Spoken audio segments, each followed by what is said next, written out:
No. I sent you. I got it yesterday. So I thought it's another opportunity. Yeah. What I'll probably. He's walking in and said,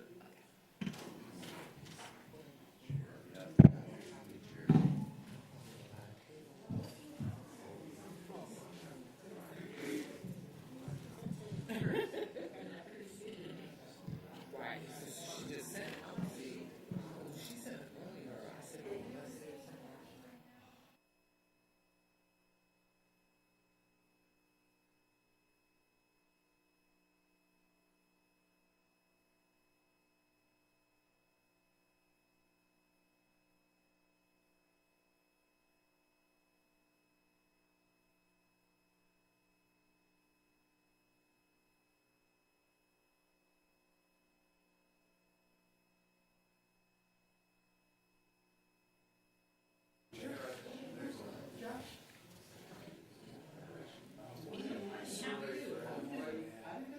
You know what? It was telepathic. It was telepathic. I just wanted to wear my new glasses. And apparently my new glasses are from Tiffany. all right, well, good morning.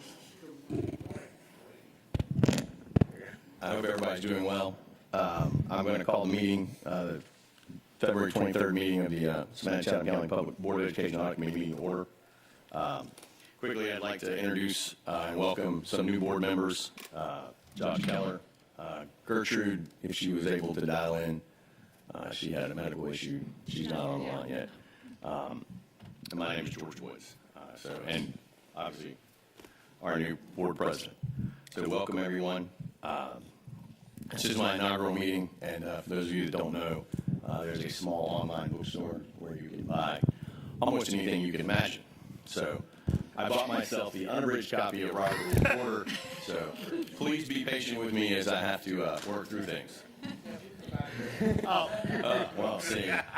Well, we may get deep in the weeds. But thank you, ma'am. That's much better. Our board members have been provided this because we need to refer to them often. Excellent. Well, thank you, and I appreciate any of your patience. With that being said, I'll entertain a motion to approve the agenda. So moved.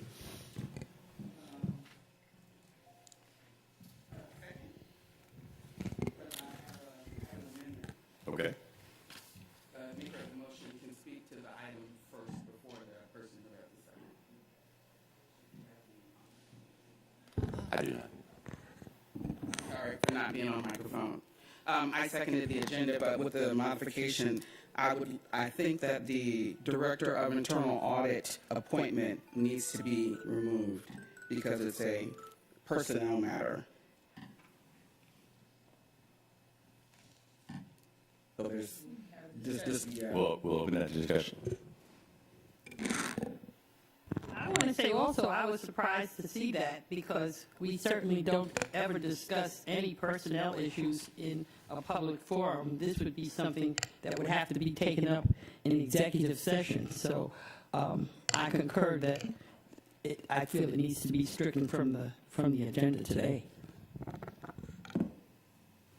So all right, let me respond or maybe ask a question since I'm newer to the process and everything. So the understanding was that our committee was to make a recommendation to the board, and that at the current state we need a director.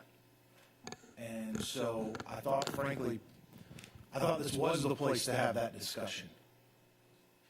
I certainly agree with your second part of your statement that we need to have a director. I've been asking for months when we were going to renew the search for a new director. But the having it in a public forum, that part of it, that you were going to, the first part of your statement, that you were going to make a recommendation, is that what you said? Yes. Yeah, that's the part that, we don't recommend any personnel action in a public forum. So then the thought would be... I'm asking you, where did that assumption come from? So when we had board retreat, if you will, an introduction to the board, it was brought up that we need an internal director. That we were discussing the positions, and so the people serving on the audit committee, if you will, right, the employees. And one of the discussions became, well, who's there, what needs to be done, what positions need to be filled. And that's where the discussion came up with a director. And so that's why I had assumed that this was the place to have that discussion of who it is. And again, because I'm not familiar with the audit committee procedures. Yeah, we were presented with a board policy. Oh, I'm sorry, go ahead. Good morning, everyone. My concern about it is that this position has been vacant, and we have discussed that we needed to start the search over for appointing a director of internal audit. So I'm just a little confused how it goes from not having a search or not reconvening the search and not to appointing someone. It would seem like there's some steps missing. Yeah, I think, first of all, let's be very clear, the audit committee doesn't have any HR authority. Nothing that we do would be anything other than a recommendation to the board.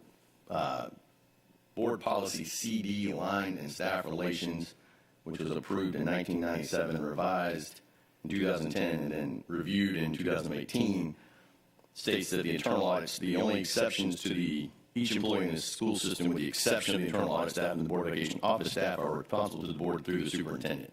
So these are two special categories of employees that exist outside of the superintendent. And obviously that makes sense because you can't have an audit be accountable to management. That's in accordance with both the red and the yellow book phrases that I've recently become familiar with. So the intent here, and I think the idea behind that meeting and discussions was, hey, we need, to both of your points, that we've had an acting in an interim for almost 2 years. So within our ability as the audit committee, we can make a recommendation. And so we're making that, we're putting it on the agenda to discuss it. We don't know if the recommendation will pass, to recommend to the board that, it's been 2 years and it's time to get moving. The original. Yes, ma'am. Yes, I think the word that's really misleading is appointment as opposed to recommendation. Absolutely. Because on the agenda it says appointment as if we're here to appoint someone for the position as opposed to recommendation. That's an excellent point, Carol. Clarification. We're making a recommendation. The audit committee will recommend to the board through that line of authority and that chain of command as indicated in CD line staff relations that's what we think the board should do. And we're just, so as a committee, we make recommendations. Yes, ma'am. I do want to point out the board resolution that was developed back in March of 1997 that was supported by that board policy states on number 2, the auditor shall be named through appointment by the audit committee and ratified by majority vote of the Board of Education.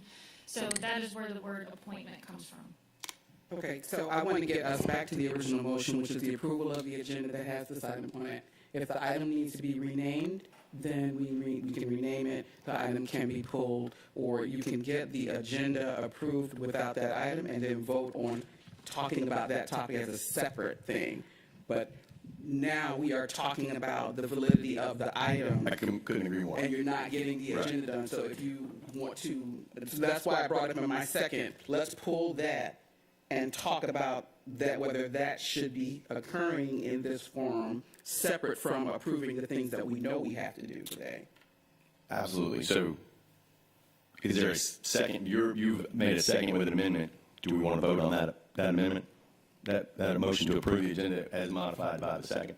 Is the amendment to actually just modify the wording of the agenda? My amendment was to remove it, the discussion generated modifying it.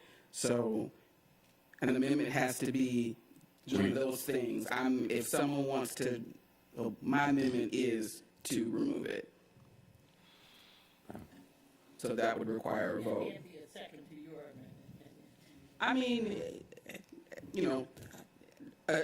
there could be a gentlewoman approach. I could remove my amendment if there's an amendment that I'm comfortable with. But I think Dr. Tony Tower Hall made a great point. If you would consider amending your amendment, that we change the wording to making a recommendation. Is that acceptable? Are we going to be talking about, are we recommending taking an action, or are we recommending an individual? Both. Then I will not accept that. I don't want to talk about individual matters in public session. Okay. All right, well, there's a motion on the floor, it's been properly moved and seconded that we remove the appointment from the audit, from the agenda. All in favor? All opposed? Motion fails. Okay. I'll entertain a motion to approve the agenda. Yeah, also move. Well, the motion to approve the agenda remains. Right, okay. Yeah, I'm sorry, yes. Do you need a second? Do we need a second? We do need a second to approve the agenda. I'll second to approve. Yeah, it's been properly moved and seconded to approve the agenda as stated. All in favor? Oh, as stated now. Opposed? Motion passes. The agenda is set. Thank you. Wait a minute. She's not on the phone. What was the vote on that? 4-3, I believe. What's for? Who's the for? 1, 2, 3, 4. The president is ex officio. I am. I'm so sorry. I'm so sorry. I am. So did you count his vote on the amendment? No, we're at an impasse with both of those. He doesn't vote. Oh, I apologize. I thought he was voting no. My mistake. Rookie mistake. It's all right. All right. So we are in an impasse at 3-3 on the agenda. And Gertrude's not on the phone, or Wendy.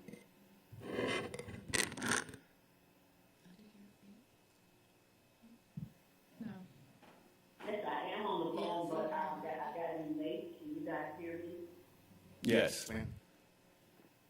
For the record, Late, so what I heard is some information that was a little confusing to me. So in order to, for me, it would be easier to move from the agenda just based on what I heard, but I didn't hear all the discussion. So maybe me abstaining would be the best thing at this time.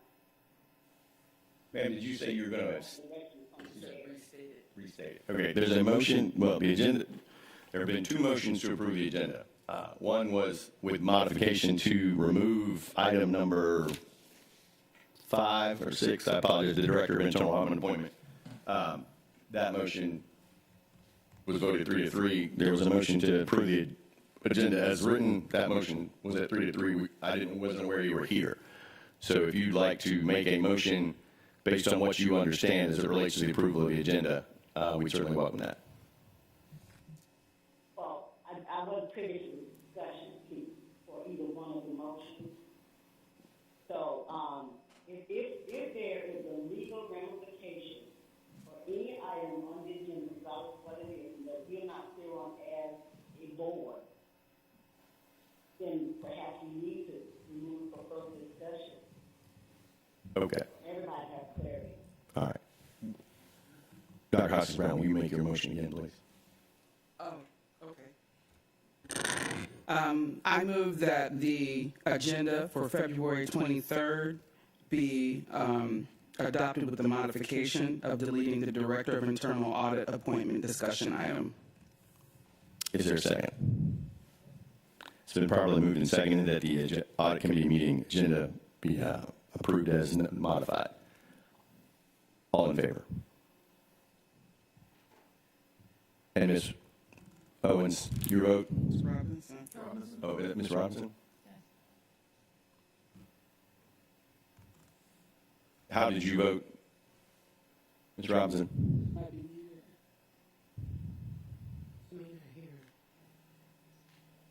Maybe we lost her. Is there a staff member that can sit next to that device who can support her? I think Cheryl can do that.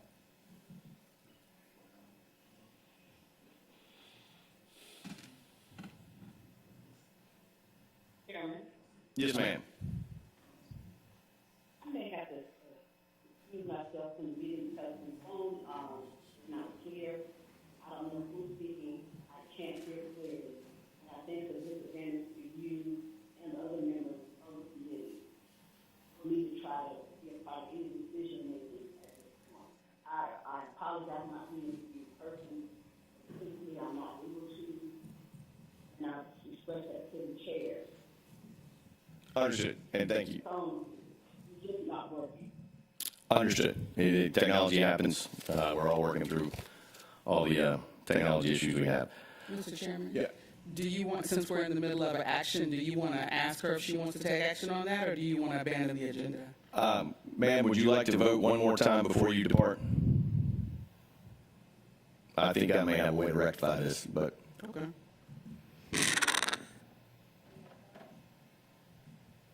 don't think she can hear us.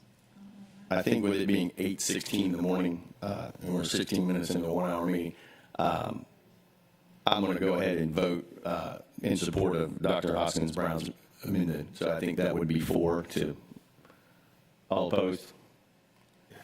Okay. So the agenda is approved as modified by the vote of 4 to 2. The next item on the agenda is the approval of the minutes from the December 8th and February 10th meetings. I'll entertain a motion. It's been properly moved and seconded that we approve the minutes of the December 8th, 2022 meeting and the February 10th, 2023 meeting. All in favor? Passes unanimously. Thank you. The next item is the business approval review for the school sites. We'll turn it over to Ms. Underwood. Thank you. All right, so you've received the nurses and you have received school nutrition, so now we're looking at the school's business processes, which means we looked at purchasing, student activity funds, purchase cards, student data. So what I kind of want to highlight you on is just the few pages 6 through 11. As you can see, the purchasing, once Munis has been put in place, it has really reduced those error rates. It's made it a whole lot more easier to process through that process in a timely fashion as required by the purchasing department's manual, as well as the being able to have documentation on site for review. So there are some schools that are outliers in that process, and what we found there is just a matter of them forgetting to sign it before they upload the documentation into Munis. So that was the two key findings in that area for purchasing. For student activity funds, as you can see, there's really only one that stands out that needs improvement. So there's been there's been some really good improvement in the student activity fund area when it comes to the procedure compliance. Purchase cards, there are some needs, improvement areas with that. With the purchase card piece, that was a learning curve, especially this year. Because let me rephrase this when I say this year. Last year is the scope of our audit. And within that year, there was a change to the purchase card process. And one of the key findings we had there was that in the past, the purchase cards each had an individual card for each account line, and now they have only one card in which they are supposed to adjust those account lines for that, and that is a control learning curve that they had to put in place. So a lot of times they were just applying it to one account line and not paying attention to the definition that is defined in the budget book in order to account for them. The other issue was that sometimes they were not reconciled within the monthly time period. It was usually 2 months, with a few being 3 months behind. With the student data, we have no comparison from the year before because we are now looking at student data fully like we have done in the past, which was actually, that was about 2 years ago, because during COVID, there was, some lax on this discipline piece and how they were, because nobody was in the school. And then as they were slowly integrating back into the classroom as well, those changes were slowly into place. So we decided not to look at student data at that point. And so this is our first full year in which we're back at looking at student data. There are some areas that needs improvement, and the reason for that is we added a new control question. In the past, we looked to see if the state reporting was accurate. This was still true. They are still in compliance with that. We looked to see if the discipline referral form had the document, if it was documented and matched what was in PowerSchool, that they are in compliance with that. The additional control that we put in place is that we were trying to identify the description that the teacher puts on the discipline form for the incident that occurs. The principal, once they receive this form with the description of the incident, has to review the actions of the students when that occur. What we discovered is sometimes the actions, as they discovered in their investigation, wasn't necessarily in line with, what actually happened. Like a teacher may have perceived it as being fighting, but it was really just horseplay. So it didn't meet the state definition of fighting. So when that happened, what we saw is that you'd see the incident definition, you see the incident description saying one thing, but the code did not match as to what was in the Code of Conduct's definition, which is in line with state law. So we began looking at that and testing that so we can get them in line. So we've been working with the principals one-on-one. Oftentimes the assistant principal would come into play, and we would sit down and we'd go over through the process and to make sure that, they just need to write a disclosure statement just to let them know after the investigation we determined that student A and student B, did not meet the definition of fighting. We found, in whatever language they want to use. Thank you. Are there any questions? So I have a quick question, and I was just kind of going through it, and hopefully you can explain it. Basically looking at the chart from page 7, it shows that Williams Elementary looked like it was the highest at 83%. And then, according to the findings, I'm guessing that on page 113, it shows the purchasing and accounts payable was at 83%. I was just curious what the issue was with Williams. Why was it the highest, and why was the purchasing and accounts payable marked? At 83%? Yeah. So we look at 15 purchase orders, and then we try to look for 15 special check requests. So in our scope, we were able to review 15 purchase orders and 1 special check request, because sometimes you don't use that many special check request processes. And what we found is 15 of the purchase orders did not have a packing slip that was uploaded in Munis. And that is the procedure that is required now, because that's what triggers accounts payable to process through the payment. Okay. Thank you. Yes, ma'am. Thank you for your report, and I was looking at the same trend as Mr. Sanders in terms of the high percentage of the number of documents pulled for the whatever was being audited for the different schools. On some of them, it was driven by actual material failure to follow the process. Didn't sign the packing slip, didn't deposit the student activity funds. I think that might be later, but just something that needed to be done wasn't done, and so you got a high percentage rate. And I was glad to see some of the comments about how those were going to be addressed. In a minority of cases, there was a measurement in the audit that wasn't aligned with the process being used. And I'm thinking the P cards for services at Oatland. So in that case, you're not getting a packing slip for a service, but the audit process is looking for this disbursement has occurred, something is being delivered, what's the documentation for that? So has audit looked at modifying its measurement of failure for items that don't fit that mold of purchasing? So that is a common finding that we've always had at Oatland. And what purchasing and finance does allow, that not everything comes with a packing slip. So there's 2 other means in which they can meet this criteria.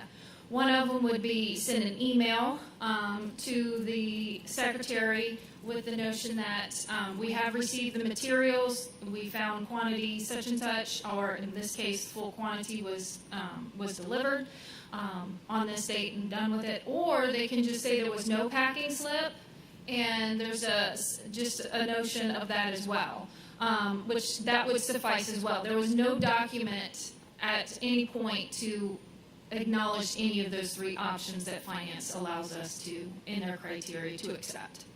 Okay, thank you. And Mr. Chair, is this also a good time to make a comment about student data and student Please. activity funds? Absolutely. Okay, thank you. I just want to make a comment about student data and how it's being recorded. It's really kind of disconcerting to see some of the errors in student data. And from a board member perspective, the reason it's a challenge is because when young people come to us for serious disciplinary action, we read the hearing from the hearing officer, and we immediately also flip to the back and look at what's the pattern of behavior of this child. Is this characteristic of challenges that have not been met? You know, and we are assuming that this is the real data for this kid. This is, you know, what the discipline report says: student incivility, using profanity, was fighting, particularly things like fighting. If it says in the young person's record they did that, we think they did that, and we think, okay, this is a pattern of behavior that needs to be addressed. So reading that there's the amount of error in that really makes me concerned, because when we make those decisions, we could be misunderstanding a young person. So I just say that because sometimes in schools you may have young people that are, you know, high flyers, always in trouble, always got a problem, and an error in their data won't make a big difference because they've been a problem for a while. Maybe I'm not as accurate, or I'm not paying close attention. It doesn't really matter. This person, you know, this young person has this trend of behavior, but those details do matter because it really changes how we're able to intervene and help them. On the student activity funds, we always have problems with student activity funds. We always have problems with people not turning in the money when they should, or it was handled by two persons instead of one. And when folks see the errors in student activity funds that they do, they get like me. Like, I have very low confidence in, I hate to say this, I shouldn't say this, I'm going to say it. Mr. Moss, Dr. Lizette, y'all can just, you know, spank my hand later. I don't like giving money for fundraisers. I don't like giving money that I know is going to student activity funds, because there's so many challenges with how funds are handled that we see in this meeting. I'd much rather just say, well, how can we ask the district to pay for that for you? Because I know they're going to get an account number, and those shoes or those tubas or whatever you raise the money for is going to get taken care of. So I just ask that the individuals that work with student activity funds know that they really work against their recruitment and crowd fundraising when they get audits that say they don't handle that fundraising well, because folks like me just don't want to get cash because what's going to happen. But thank you for the detailed report, and I also appreciate the schools that gave very specific addresses to the findings that they received. Not just we're going to go to training, but we've redelegated this authority, we've changed our process, those sorts of answers that show that they take these controls seriously. Thank you. Ms. Saul, do you have a comment? Yes, just I wanted to add to the student discipline referral accounts. Besides the board looking at that discipline record, we depend a lot on the advice and thoughts of the superintendent, and she also depends on that to make her decision to recommend to us what happens. And we're talking about children's lives, children's directions and all. So I do want to reemphasize that that's highly important. And Dr. Levette, whatever can happen with our principals to talk with our teachers and disciplinarians to make sure that that's looked at better. Because it is easy to, oh, she had a fight last week and the week before, so yeah, she had a fight this week. That kind of thing. Thank you. Good morning. We've had some extensive conversations about the record keeping, and I have said to Audit, these kinds of reports are important, and the timeliness of them is also important. So when we see these kinds of things happen, we want not only a conversation with the principals and directors, but also an opportunity to plug in the appropriate kind of training. I had an opportunity to review the reports and had a subsequent conversation with staff. So we will continue to communicate in a timely manner so that we can make the appropriate adjustments in terms of our response when these kinds of things are uncovered. Thank you. Thank you, and thank you both. And I think I would echo the comment that wouldn't it be great if we didn't have to raise money for student activities. Any other comments on the business review report? Seeing none, I'll entertain a motion to approve it.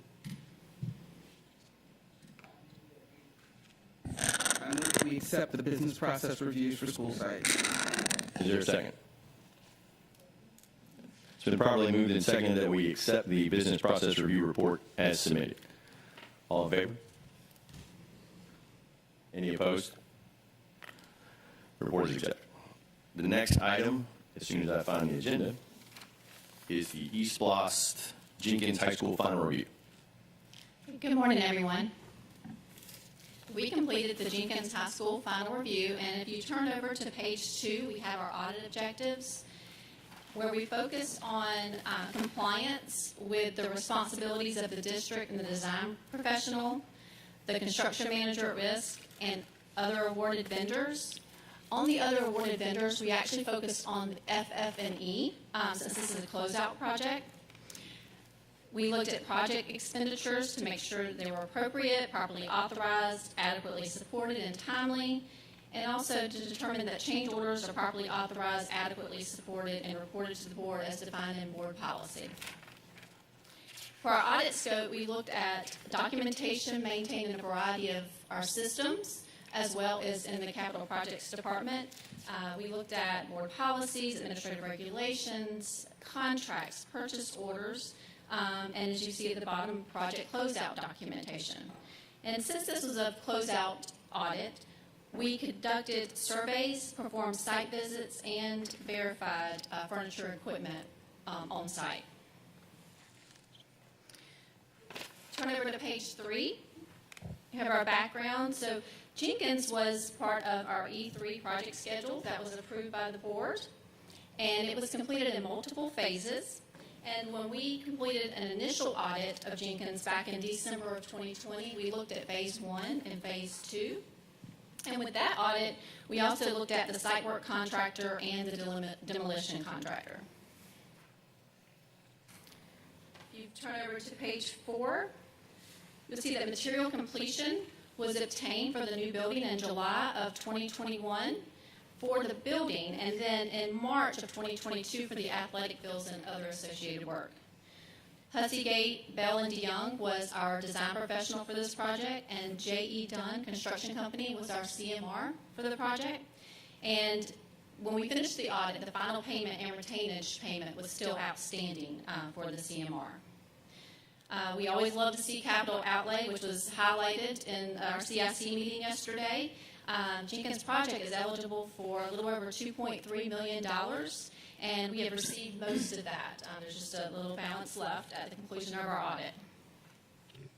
Going into our observations, we had one key observation for FF&E coordination and communication. Roles and responsibilities for coordinating new school building furniture, fixtures, and equipment are not clearly defined and communicated to all parties. This includes the identification, selection, budgeting, and coordination of FF&E. So you'll see FF&E refers to movable furniture, fixtures, and equipment not permanently attached to the building structure. And the process of planning and ordering is an essential part of getting a school building ready for students to come back in, staff to come back in. And it really starts early in the process. So it starts during the design, where the design professional collaborates with capital projects, district leadership during our programming phase to determine what is needed for our school building environment. We then start ordering the items during our construction phase, and some of those items are installed by the contractors, and others are the responsibility of the district. According to capital projects, they are only responsible for managing the construction of the building and ensuring that specific FF&E items are ordered and installed according to the contract. And if FF&E items are not specified, it's the responsibility of the site administrator to procure this using the startup funds that they receive. Capital projects utilize an FF&E contractor to assist with ordering the furniture that is required by the Georgia DOE. And we also have the project manager assisting with ordering items by following the district guidelines, purchasing guidelines. The school received $300,000 in startup funds for fiscal year 21-22. And during that time, we had a total of a little over $87,000 that was expended. And, sometimes there's items that are delayed. And being that this was not from East Bloss, this is from the general fund, these funds do not roll over year to year. And so since there was an outstanding balance and we had a delay on some items, the school was reallocated additional $300,000 for the next school year. The site administrator was not aware of which FF&E items they would be responsible for ordering, since no guidance was provided to assist them. And at the conclusion of our audit, we had a total of a little over $202,000 that had been expended so far. Some areas did not have FF&E items in place when the school year began. It appears that some end users assumed that the district project manager was responsible for ordering what was needed for certain areas. We did not find any guidance that identifies the roles and responsibilities for ordering FF&E for each area. If the site administrator is responsible, it's important that we are communicating this during the early stages of the project. And they also perform walkthroughs. So, as those walkthroughs are being done, what are we missing? Do we have a room that's empty that we do not have items for? There is a risk of duplicated efforts and lack of ownership and accountability when roles and responsibilities are not clearly defined. So we do have some examples. So during our review and also during site visits of things that we observed. So for the nurses' clinic, we found that furniture was not procured for the new school building before the new school building was occupied by staff and students. Now, of course, they came together. The site administrator was able to move a desk in there. We had a district nurse administrator that was able to get some essential items that was needed. And then we also found that the project manager had ordered some essential storage later on after they had been in the school. But when we went out to do the site visit, we found that a lot of the storage was not needed and not being used. So, in those conversations, it exceeded what was actually requested for the clinic. Capital Projects said that the nurses area is the responsibility of the site administrator using the startup funds. However, the site administrator was not aware that this was their responsibility. We found that there was no representation by risk management during the meetings that occurred during the program phase for the nurse clinic, and their involvement is very critical during this process. Nurse clinics should have the proper furniture and equipment that meets nursing guidelines to ensure that students' medical needs can be met for the start of school. If you turn over to page 6, we also found an area with athletics. For the wrestling room, we observed that they did not have a mat when the season started. They actually had 2 mats that were being used from Savannah Arts and Groves. The new mat had been ordered, but it would not be there before the season would start. I believe it was taken maybe 18 to 20 weeks before a mat would be there. So when you walk into the room, you've seen the logo of the Savannah Arts mat, which they're grateful for because they could go ahead and begin their season. For baseball and softball windscreens, the contractor should have provided a windscreen according to the specifications for the dugouts. Windscreens were not included on the drawings, therefore they were not installed by the contractor.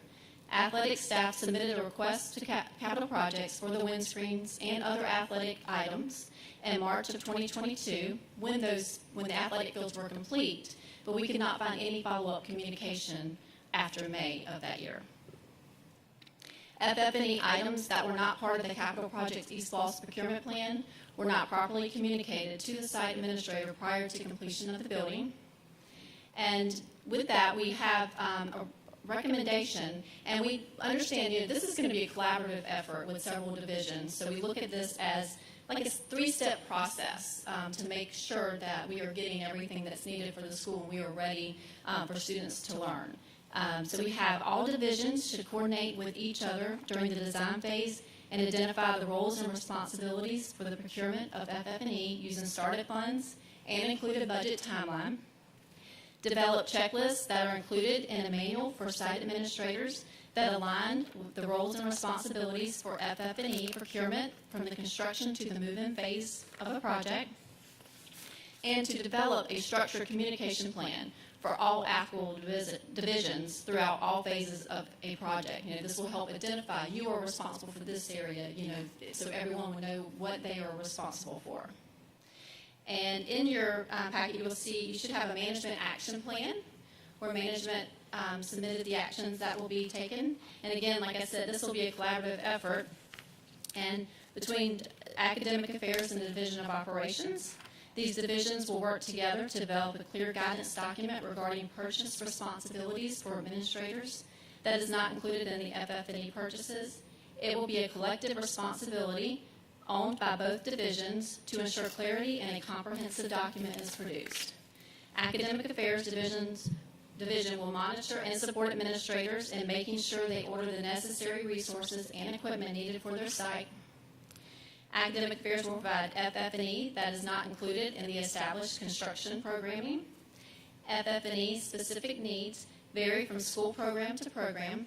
Operations and capital projects will provide the standard FF&E list as a point of departure.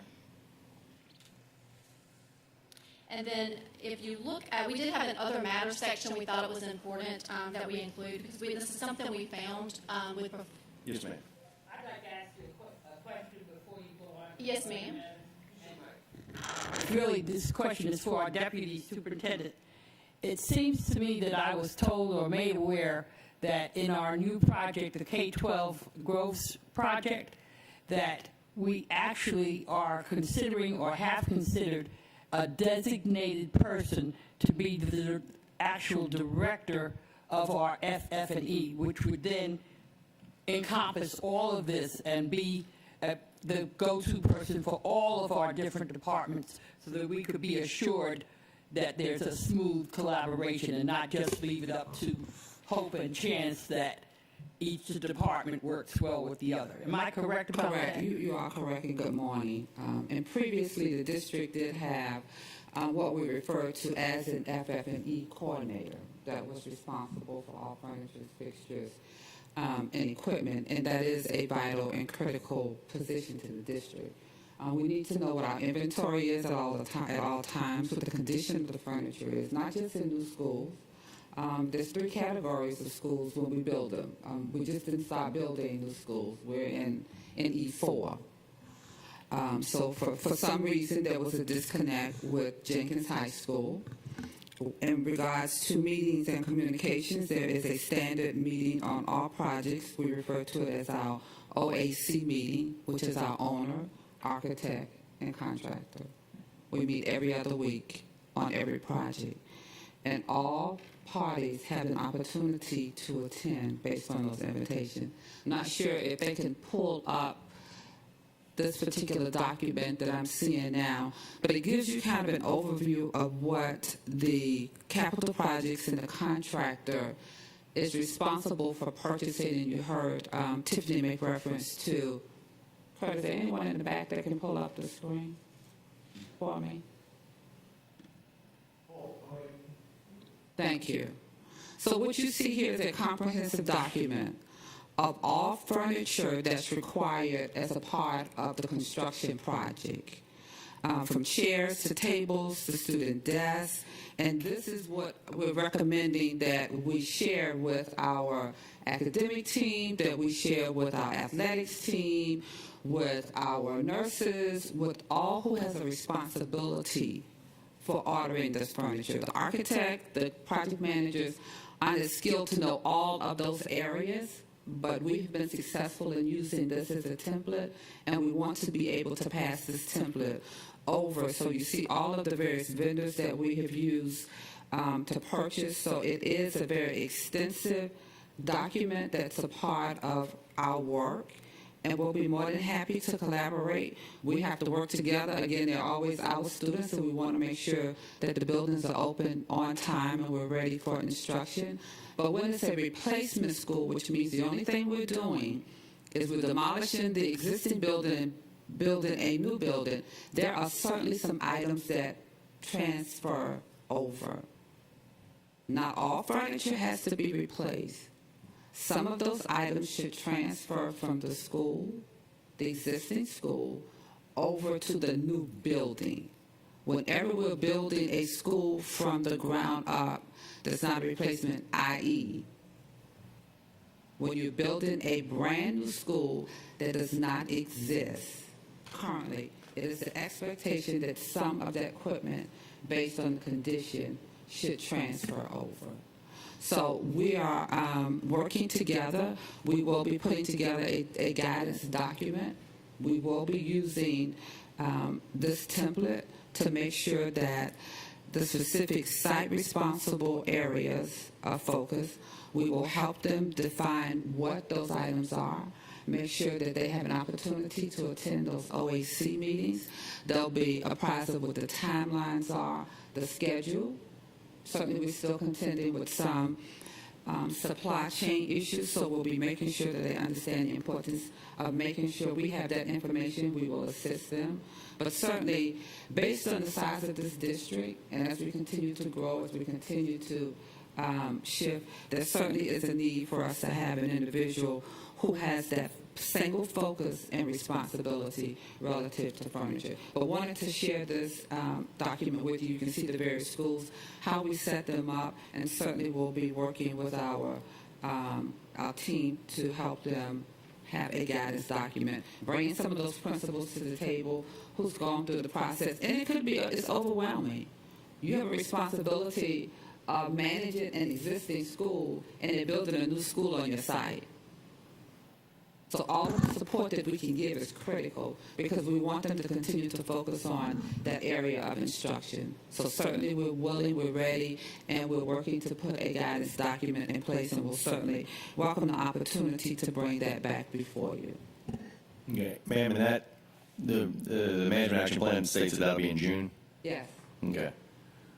My only comment on the management action plan is when you have actions that say multiple people are going to do things, typically sometimes it's hard when everybody could do it and nobody does it. So just as a point of clarification, the divisions will work together.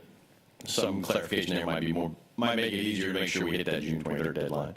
Okay, certainly, because the Deputy Superintendent for Instruction and Learning, Ms. Ball Oliver, and you can put her name down. We've been working on this as well as my name. So it will come from the top. Okay, great. Okay, Thank you. that's why I'm making the presentation this morning. So I've already had an opportunity to bring this up from my file from what we have used in the past. So we will be shepherding the team to make sure that we bring all of the necessary parties together to complete this. Thank you very much. Yes, ma'am. Yes, thank you for the information. Is there some type of procedure and process or storage of furniture or things that are in good condition, such as, I thought about the mats at Jenkins. Could it have been possible that they could have used their mats from the previous years and put them in there until the new ones came in? And again, Jenkins is one of those unique schools. It's not our preference to build on an occupied site, but that's what we did because it was difficult to swing a high school. So they were still there. They were still operating in their existing building. So a lot of the items that they were using were still there on the site that probably should have transferred over. Then based on the $300,000 in their assessment, they could have made the determination if there is a need for new mats. But we do store furniture. You'll see us doing more of that now as we continue to contend with the supply chain issue. We do have areas where we can store furniture. When some schools move and there is new furniture that's purchased, then those items go into a storage area, and if a school has a need, they can certainly use that inventory. Any other questions? Thank you. I didn't expect such a grandiose response, but thank you so much. But FF&E is important to the school processes and understanding and making sure that we're all working together to make sure that we open a school on time with all of the specific needs. Thank you. It's certainly good to hear that we're reusing furniture. Yeah. Any other questions? I just had a few from your report. Is the retainage paid now? I have not gone back in. But as of December, the retainage was not paid. And I think the last time I looked was maybe January 15th. And we still had a remaining balance of, there was a remaining balance of lower $326,000 and retainage of $112,000. So it's very, very minimal. Okay. And what was May of 2022 was the last time we tried to get this item that was in the contract that didn't get installed. Has that been resolved with the windscreens? No. Not as of my site visit and also other communications.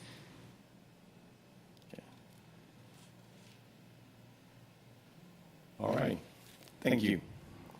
Are there any other questions? Yeah, I had one other, just keep going. quick, Sorry. Keep going. I added other matters. I thought it was important. We've already talked with the school nutrition director, but we found some inconsistency with using School Due, the district's maintenance work order system, when food service equipment and other maintenance issues were identified. We found that all the equipment was installed as required by specifications. We did find some issues with equipment when we made our visit, and they were notifying the project manager.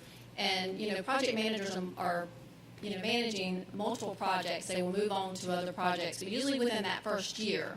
And I think it was kind of communicated, hey, yeah, let us know about it. But if it's not going through our School Due system, it's not being tracked. And so there's no way to tell if it's been fixed or anything that's been done on it. So when speaking to maintenance and operations, yeah, there is that warranty within that year that the contractor will make sure everything's taken care of. But if it goes through that system, maintenance and operations will reach out to the project manager if needed, but they will verify for that warranty, and they'll start the process, and it will be tracked, and it will actually show if that item is fixed. So when I was there, there were some items that were not working, but we found that over time, these were items that we were continuously having issues with by just going back and looking through emails. But I could never find where there was a resolution. So just important for them to enter all work orders in the School Due system so that we are able to track everything and there's a resolution. If I can make a comment, and we support that, but there's also a risk associated with that, especially in that first year when we still have a warranty and the contractor is responsible for that work. We want to be careful and caution staff not to make an attempt to repair it because we run the risk of voiding the warranty. We'll work with our contractor, we'll work with our project managers. As Tiffany said, most of them are assigned to multiple projects, but that contractor has a responsibility for that equipment that first 12 months of a project. Exactly. My comment as a former government contractor would be, the more retainage you hold, the easier it is to get the attention of that project manager. And you asked the question about the retainage, and that's why we're still holding some of it. We've been over that Well done. multiple times this week on a particular issue. I'm not sure the last time Tiffany had an opportunity to look into the file, but Mrs. Handy crafted an email last week. We had we had the architect and we had the actual contractor on site this week, still taking a look at some items that are outstanding. Because you have to give them an opportunity to live the building, work through the building, and then bring that information back to us. And that is exactly why we would hold retainage until we have a building that has met our standards. Excellent. Yes, ma'am. I just want to ask a question on the utilization of School Due for warranty type repairs. I had one question. One, reporting in School Due, is that a challenge because staff are just focusing on getting the nutrition done and it's challenging to make their way to a sit-down computer to type in a work request? Has that been articulated as a challenge?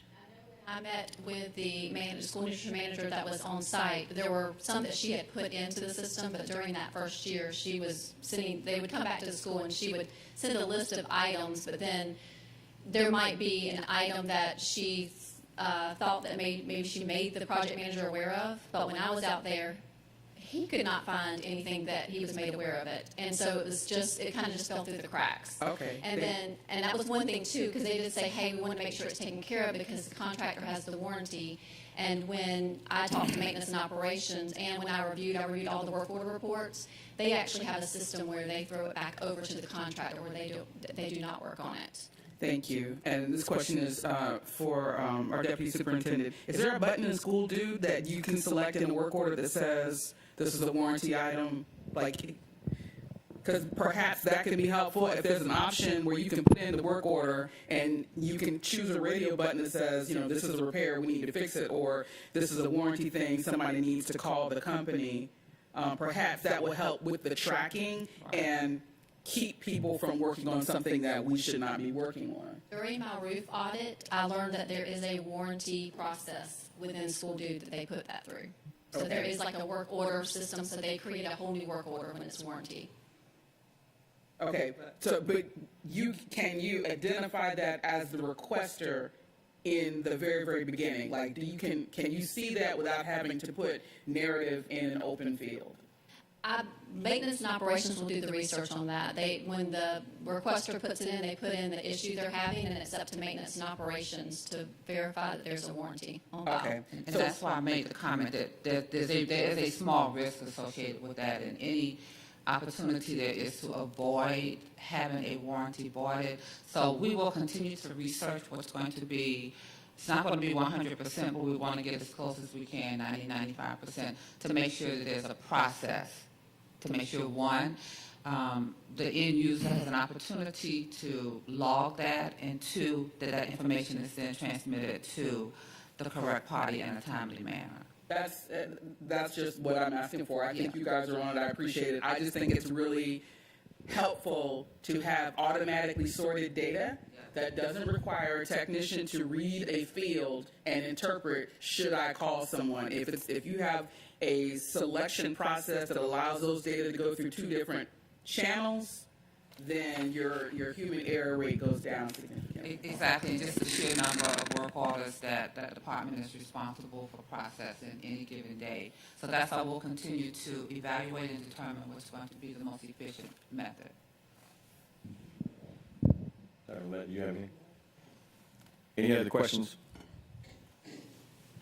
I concur. This is a very detailed report, and we appreciate it. Obviously, this is a lot of taxpayer money, so I appreciate the attention to detail that it gets. With that being said, I'll entertain a motion. So moved. Is there a second? It's properly moved and seconded that we accept the report on the East Bluff Jenkins High School final review. All in favor? Any opposed? The motion passes.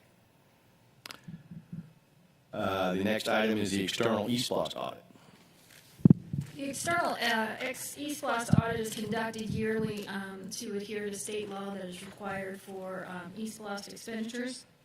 And I'm proud to say that there is no findings. So, yep.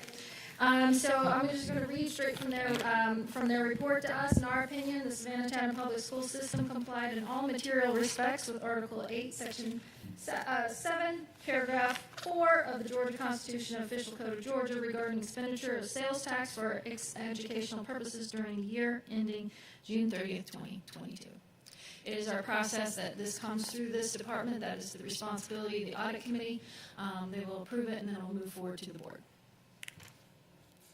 Yes, ma'am. Dr. Levette and Mrs. Kaler, I certainly hope that you let everyone involved know how pleased we are when we can get a report back of this kind of magnitude, the CAPS project, with no findings.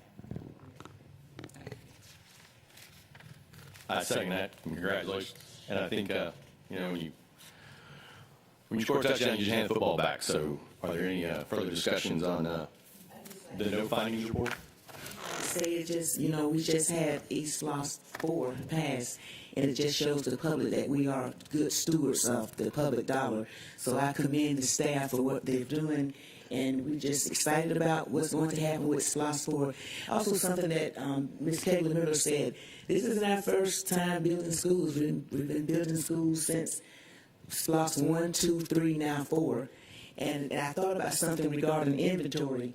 Being a former Title I program manager, one thing about Title I federal dollars, everything is inventoried with a life expectancy over a year.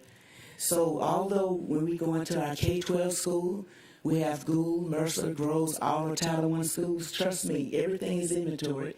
If it has a life expectancy of a year, it's on inventory. So they just do a great job with keeping inventory. We have one of our employees I know personally, Chris Stone. He is a stickler for fixed assets.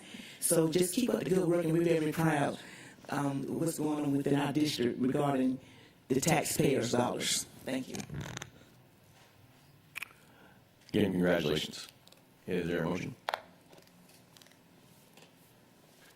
Is there a second?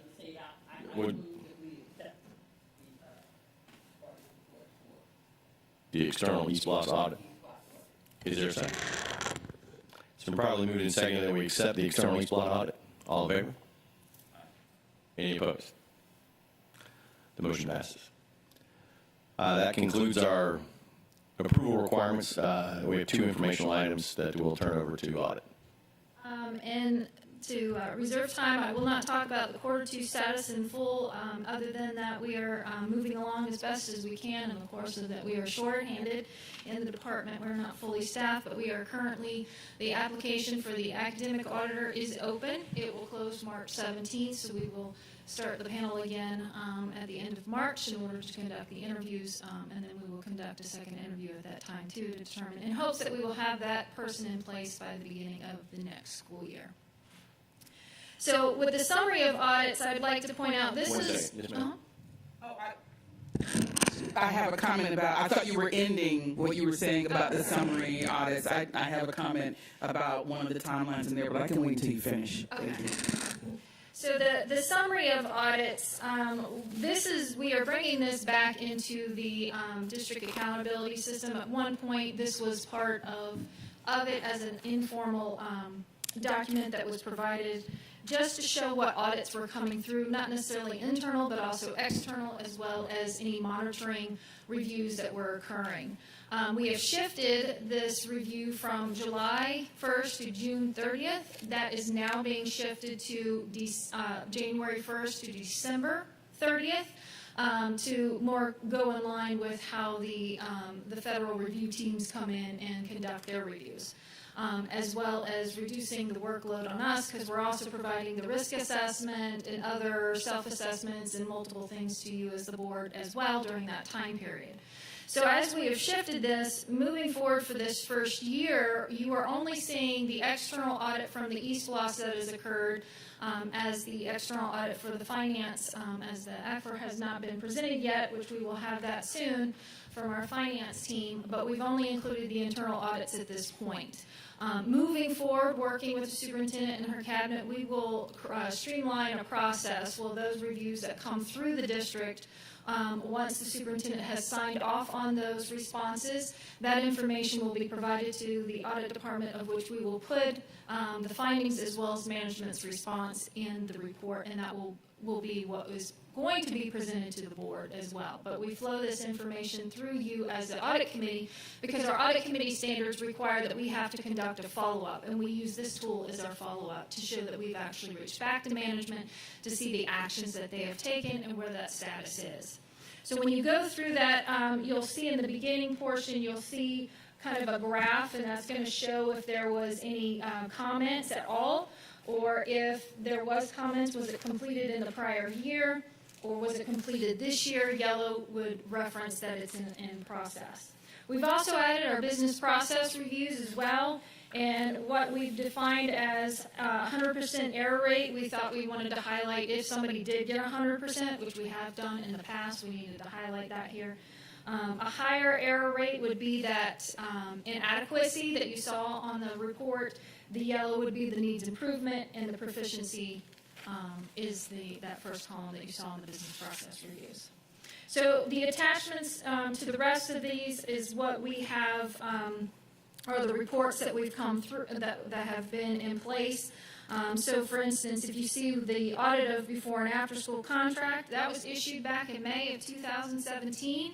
However, the management is still working in progress to address the recommendation that we have for you. That's why, as you can see, it's not noted as completed; it's still marked as in progress, with a date to support when where management has responded and informed us when they think the action will be completed. Any questions? Yes. Thank you. I have a question about the processes. So thank you for the detailed report. I'm looking at the table, the conditions, and table that shows the current status of some of our activities, and I'm looking at the development of policies for donations and grants. This is owned by Data and Accountability, so this question is for you, Mr. Feliciano. we've already got a process for bringing in, applying for, and receiving grants post-award, but that was paired with donations, coming up with a process for that too. So of course, I'm going to refer to my earlier nervous statement about student activity funds and giving away free money and having people's confidence. So the estimated completion for a process for donations is projected as 2024. Do we really need until July 2024 to make sure that it seems like donations are even a more vulnerable process than grants, because people who give grants give you a rule by which this is what you need to do if you get my grant, but a donation just seems much more vulnerable, and if it's not done properly, we can damage relationships and damage the future. So just, does it really have to be 2024 that we come up with that process? Good question. The reason why we have that date there is we've been trying to hire a grant position, and it has been vacant.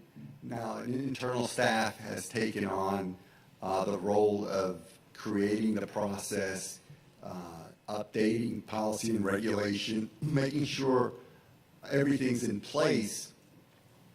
The piece that's missing really is the training aspect of it, making sure that staff understands when they do accept funds or they apply for a grant, what are the restrictions, what are the rules they need to follow, who needs to be involved, where the approval processes are, because we want to make sure that they don't make commitments in the district's behalf. So we need to make sure that if there's any commitments need to be made, that the administration is aware of it. So we have those in place, but the oversight is that position that's currently vacant. That's why we put that date there. Okay, so it's the oversight that we can't do because we're understaffed, and it's the repeated training of the processes, but we have the processes. Okay, I'll just put this out here, you don't have to have an answer now. During the pandemic, we had a series here where people would come and record at the lectern, and it created evergreen material that people were able to use. Is it possible that a training can be done using that, so there's some on-demand content that people can use until we get a human that can really be more helpful? Certainly. Yes, ma'am. Thank you. Thank you. Any other questions? All right. It's obvious that we have a lot of work to do, and I think that ties directly into that audit staffing concerns that we've all expressed. So I hope that, again, we implore the board and the administration to take all the action you can to get the audit committee the audit department staffed up to the appropriate level as quickly as possible. And with that, I'll entertain a motion to adjourn. So moved. All right. Thank you very much. Thank you.